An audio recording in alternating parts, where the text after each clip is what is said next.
Hello, everyone. Good That's my morning. intro. Good morning, everybody. Welcome to the LOCO Podcast on Friday, January 15th, a rare Friday episode. We have some good stuff to talk about today. We'll just get into some I chillaxing wouldn't call chat it real good quick. stuff. Well, there is something good because today the first two episodes of WandaVision came out. I'm very interested to see how it goes. I'm not gonna watch thought that. The trailer was extremely interesting. Have you seen the trailer? Yeah. You answered pretty late on that one. Are you sure you've seen the trailer? I didn't answer late. It's called lag. We're doing this via Zoom, bro. Yeah, I've seen the trailer. What'd you think? I'm just Honest not opinions. Like, did you think it I looked don't bad, know, or are you just not interested because you're not a fan? Dude, Marvel has just killed my I was raised with this stuff, dude, and Marvel has just killed my excitement for anything like this. It's just all Really? the time, just like here, we're just shoving this stuff in my face. The only stuff like this I can stand anymore is The Boys on Amazon Prime. Because To be fair, it's been like 2 years now since they've come out with anything. Disney. Like, good. Marvel hasn't come out with, like, this is the first thing they've come out with since Endgame, and that's been a while ago. So, Really? yeah. Other than Okay, Spider-Man, well- Spider-Man Far From Home was the exception to that, but that was a while ago too. Yeah. Well, like I was saying, have you seen The Boys? I haven't watched it. Should I? I should check it out. Oh yeah, My it's parents told amazing. me I It's should better than watch it. anything Marvel's ever put out. Mm. It's a great, yeah. Your parents have good taste, apparently. Well, I mean, you're their son, so I don't know about that, but just joking. So what do you have to talk about for chillax and chat? What have you been up to? Well, I want to talk about The Boys, but we can't talk about The Boys. What have I been up to? I got grounded, but I won't say why, so I haven't really been up to much. So. Yeah, I heard about that. Did you get your bass taken away? Yeah. Got my guitar and my bass taken away. I still have an amp though. It's kind of sad. I just have an amp sitting in my room now. Man, that's depressing. Yeah, I just stare at it all day. It's pretty sad stuff. Man, it's been a wild week to live in America. It has. Are we just going to stay in the drip now? I think we just have a lot to talk about. Do you want to cover local or national first? I say we do local, move our way up. Oh, yeah. Okay, so go ahead with yours first. I'll go second. We now welcome you to the state of the drip. You got it, boss. Okay, so basically, the Dripping Springs City Council School Board has opened filing period for upcoming elections. Basically, I didn't even know what this means until just like 5 minutes ago. But basically, it means like if you want to run for position there, you can now. But you got to do it now. So anybody who wants to do that, who wants to be like, I don't know, what roles do they have in the school district, dude? What's Todd Washburn? He's the superintendent. If you want to be superintendent, file for it. You want to be a principal, go ahead and file. So, get those files out there and start filing, guys. Are they doing this because all of their superintendents have been leaving? I think that might be the case. Why are their superintendents been leaving again? Do we just have our suspicions? Didn't really have a yeah. I don't think any of them have like cited specific reasons. They're just doing other stuff. But gotcha. I'm sure it can't be unrelated to how hard it must be right now to run anything with COVID going on. Yeah, that's probably true. 'Tis a shame. So, anyways, next news. Yeah, Hayes County. Oh, sorry. Oh, did you have something else? Oh, I did, but you can go. Go ahead. No, I didn't. No, go ahead. Oh, I'm not like a boomer or anything, but I think, not to be a zoomer about it, but I think this is a little interesting. That there's going to be 1,348 new homes under development in Dripping Springs. That's a lot of homes. That is a lot of homes. And the only reason I really find this interesting is because I didn't realize, I thought we were like a small town, big heart kind of thing. That's ironic. Not like I didn't realize we were growing so much. This is going to be at Wilderidge, the Wilderidge neighborhood, which has single-family homes and ranch property. Cool. Can I give you a cool little statistic real quick? Hit Do you me. mind if I give you a little cool statistic? Because I learned this a couple months ago, and I thought that it was very shocking. So the amount of vacant homes in the U.S., like houses that are built and just don't have people in them, is 1.5 million. The amount of homeless people is 553,000. So there's 3 times as many empty homes in the United States than there are people that don't have homes to live in. It's just kind of a funny example of how the United States sometimes is super bad at using its resources to fix its problems. Like there's more than enough housing to house every homeless person in the U.S. 3 times over. Just kind of intriguing. That is an interesting fact. And here's what you could do. You could like put 3 homeless people in a house together, you know? You don't have to give them their own house. I would, because I'm a nice person. Even just turning these houses into shelters would do it's just wonders. it's just That's like what I'm saying, basically. clearly a failure of utilizing resources to fix problems. Yeah. Well, speaking of failures of the U.S. government, Logan, take it away. I don't have that yet. What I have is Hayes County issuing guidance on COVID vaccination. It's actually a pretty good thing. Hayes County residents are already looking to get their vaccine, of course. HEB, where Connor and I both work, are actually one of the first pharmacies that are going to have access to it. But nice. the state health departments, they've released a vaccination plan that essentially prioritizes those over age 65 and people over 16 with at least one chronic medical condition. Those sorts of conditions could include cancer, chronic kidney disease, obstructive pulmonary disease, heart conditions, solid organ transplantation, obesity, pregnancy, sickle cell disease, and type 2 diabetes. How about asthma? Asthma's not on the list. I don't know. Sad. Yeah, I'm not sure on that, but it's not on the list. So, but yeah, we should hopefully be seeing a more widespread use of those vaccines soon. That would be really cool. I'd be down with we're that. about to get a president that'll do something. Am I right, brother? So let's talk about the kind of wild week that we've had here in the U.S. We've had the second impeachment. We've had the first time ever impeaching a president for the second time, awaiting to see if the Senate will convict him. Big reminder to everybody out there, the Senate convicting a president is not a criminal conviction. You cannot go to jail or be arrested for being convicted by the Senate. The Senate is merely saying this was bad enough that we don't believe you should be able to be president anymore. But even if Donald Trump even if Donald Trump's convicted by the Senate, he will not be charged criminally unless a court of criminality decides to try and charge him. And they probably won't. There's not enough legal standing to put him behind bars for the stuff that he said on January 6th. He was just too careful with his words. So that's unlikely to be an avenue that could be pursued. However, interesting news, recently it's been reported that he is backing down from his 2024 run for the presidency. Originally, the plan was that he was going to announce his 2024 campaign on the day of the inauguration, Joe Biden's inauguration. But he was told by certain aides that if he were to run again, he would be subject to a second round of financial disclosure. He would have to release a second round of financial documentation that could potentially incriminate him in his ongoing criminal investigations in the state of New York. And so after hearing that, he backed down, and he's no longer planning on announcing on January 20th. And that's kind of interesting because you start to wonder, who, if not Donald Trump, who takes over in 2024? What do you think, Connor? Probably somebody younger.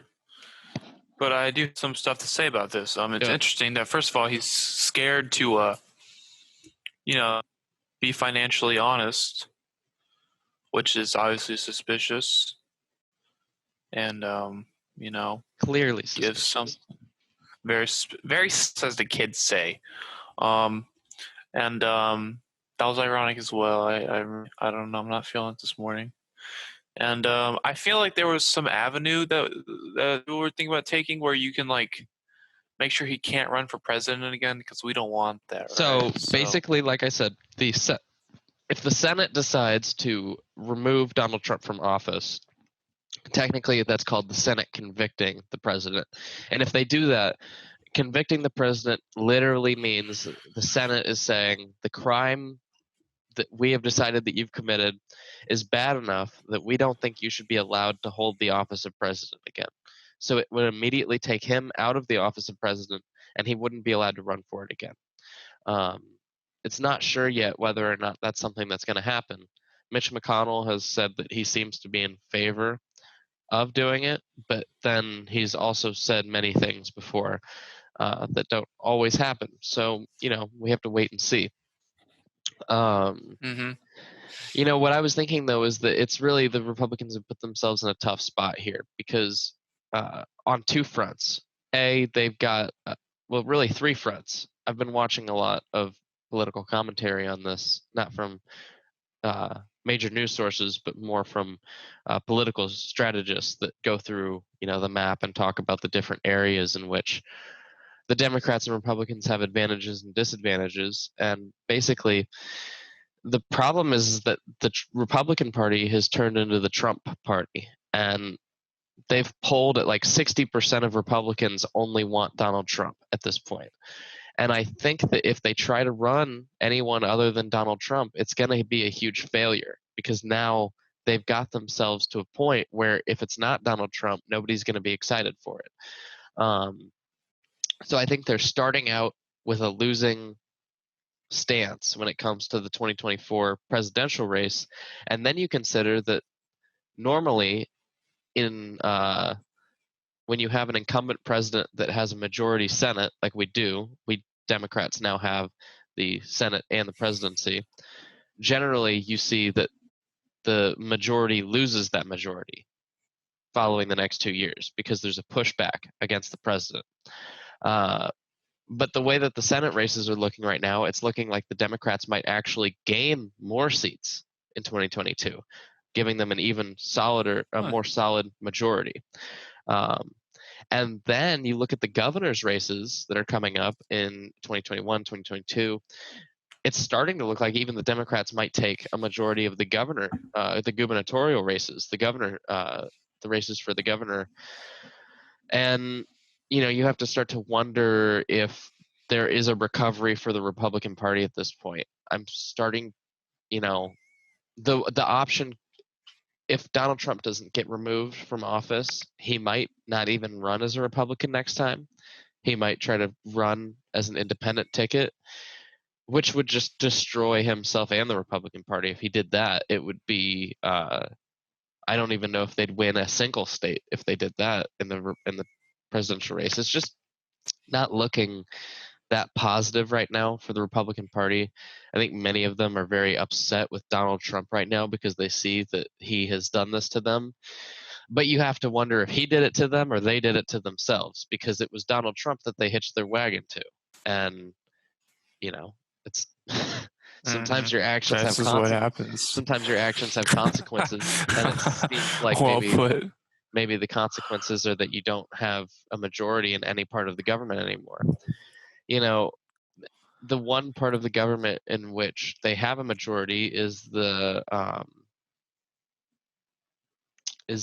judicial branch. You have the Supreme Court has a Republican majority, and even the circuits of courts leading up to the Supreme Court have been Trump put on a huge amount of Republican judges. And even then it backfired, because when Trump tried to use those judges to do what he wanted to do, they said, no, we're judges, not Republicans. Like, that's not how being a judge works. So it's just really the whole plan has backfired. It'll be interesting to see where it goes. Be interesting. Yeah. But we also now, looking forward, you have Kamala Harris being able to tie the vote or break the tie in the Senate. I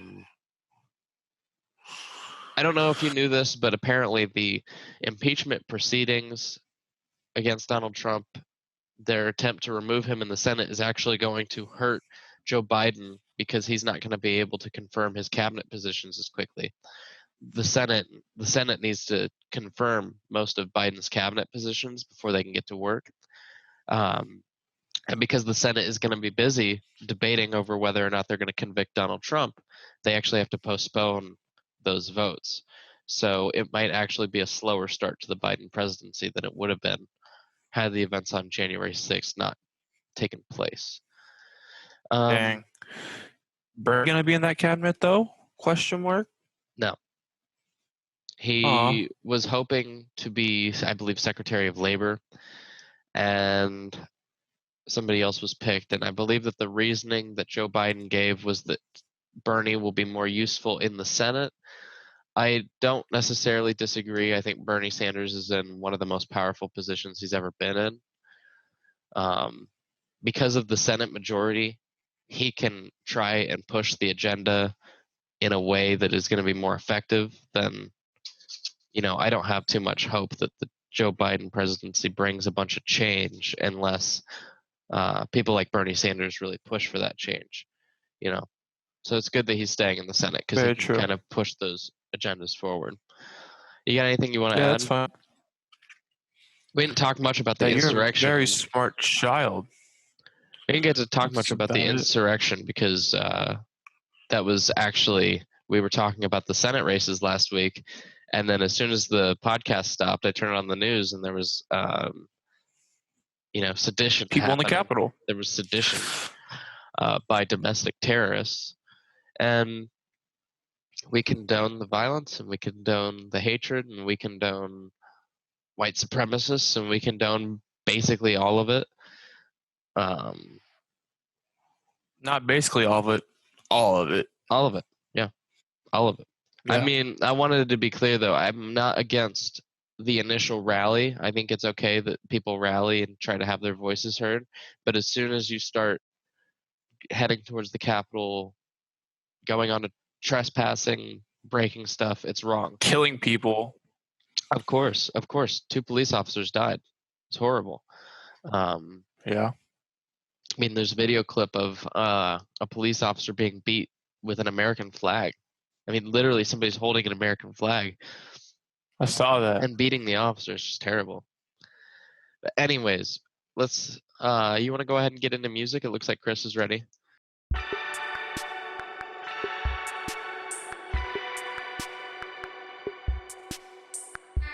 Chris, can you hear me? Yes. How's it going? Yeah.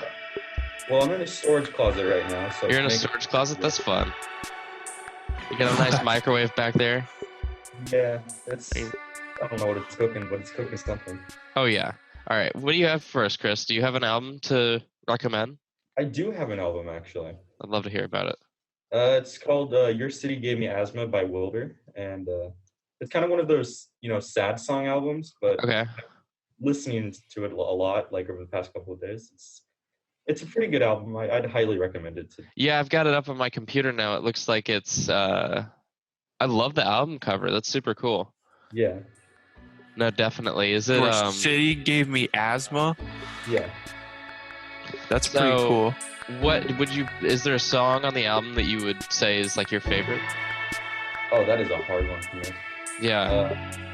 Or what about one that's your least favorite? Would that be easier? Favorite? I mean, all the songs are pretty good, but the one I just didn't really like was Your Sister Was Right. Okay. Yeah, sometimes you just don't vibe with a song. It's not that it's bad, it's just like doesn't really resonate with you the same way. Yeah. That's cool. What so what like genre would you say that it is? It doesn't tell me on here. I don't really know how to describe it. It's like a sad indie album. That's okay. Yeah. I get what you're saying. I bet that Connor would love that. Okay, you can watch yourself home. Connor, what do you right. have? You're right, though. I have a sad album. You have a sad album too? Yeah, bro. You know what it is? It's Best Buds by Mom Jeans. Okay. Tell us about it. You know, Mom Jeans. They call this. I don't know if this is appropriate, so I won't say it. But I guess the Apple Music says it's rock. And a lot of people say it's emo. I don't know, like real emo. There's like this whole real emo Midwest thing that people argue over, even though they're not even from the Midwest. Point is. Wait. Clue me in on this. I'm from the Midwest. I'd love to hear more about this. Do they claim the emos come from the Midwest? Yeah. Basically, like American, like Midwest emo is like all the twinkly riffs and stuff. You know what? Like American football, who we've already talked about. Actually, I kind of get that because it's like I completely agree with that. When I think back to like what Indiana was like, it's totally like modern baseball. Like just because they're from what, Ohio, Illinois. Modern baseball is from Philadelphia, so close enough. Yeah, but like, no one knows. They say that real emo is like white guys with tattoos and flannel, beards, maybe complaining about everything with their guitars, their acoustic guitars from the Midwest. Not like people with like makeup and stuff, Yeah. More like actually, they're not trying to show off that they're depressed. They're just like legitimately kind of sad. They're just wearing flannel. Mm-hmm. Yeah. So, or maybe it's just something you sit in your bedroom and listen to. But let me get into the album, bro. Yeah, totally. Okay, so my personal favorite song off of this album is probably a lot of people's favorite, which is Edward 40 Hands. And almost every song title is like some kind of like pop culture reference or whatever. Actually, not really. But there's one called Scott Pilgrim versus My GPA, which is also a really good one. Okay. There's one called Vape Nation, which is funny. Girl Scout. I like Girl Scout cookies a lot. Very good song. Take Me Back to Water Breaks and Burning Insides. I don't like agree with everything they say, but it's just a good album. So check out Mom Jeans' Best Buds. When we talk about albums, we are not endorsing every. It's not like we agree with everything said on the album. It's just I'm just saying I don't vape or anything. It's kind of funny though. So that's cool. Yeah, my album is just the self-titled Van Halen. Just Van Halen is the name of the album by the band Van Halen. It's the one everybody's familiar with. If you know anything about Van Halen, I'm sure everybody knows the song Eruption. That's the one that goes off. It was featured. Can you play that? No, we'll get striked. But it was featured. Well, I mean, can you play it on guitar? Oh no. I have not learned it. It would be something that I'd have to sit down for a month or two and like actually really, really practice at. But it was featured in Back to the Future. I don't know if you remember when Marty meets his dad, he puts the headphones on him in the middle of the night to convince him that he's some kind of space invader, and he plays Eruption because it's so intense that it will make the man believe that he's an alien. Other songs, Running with the Devil, that's one that a lot of people know. A cover, You Really Got Me, that's a song by the Kinks that they redo. And then my personal favorite on the album, Ice Cream Man with a killer solo. Oh yeah. And that's my album. That's a good album. Do you know which song Eddie Van Halen plays the screwdriver on? Have you heard about that? Wait, what? How he takes a screwdriver and he like plays it on the guitar for this really cool sound. I'm not surprised. Have you heard about I'm not that? sure which one that is. Yeah. I don't know. I thought you might know. That's all right. Just a cool fact. Not totally sure. All right. Chris, do you have anything to add? Because if not, we're probably going to wrap this one up. Get it out to the masses. No, I don't really have much to add. I don't listen to a lot of Van Halen. Yeah, I get it. It's actually kind of dad rock, but... Well, now it is. I've listened to some. He's pretty good. Yeah. All right. Well, thank you. Rip Eddie Van Halen. Thanks, Chris, for coming on and sharing your album with us. Everybody go check it out. Connor, you've been an amazing co-host today. So thank you for that. Everybody take care and have an amazing weekend on this Friday show. We're going to sign out now, and we hope that you all have I would like to say blessed something times. real quick. Go ahead, Connor.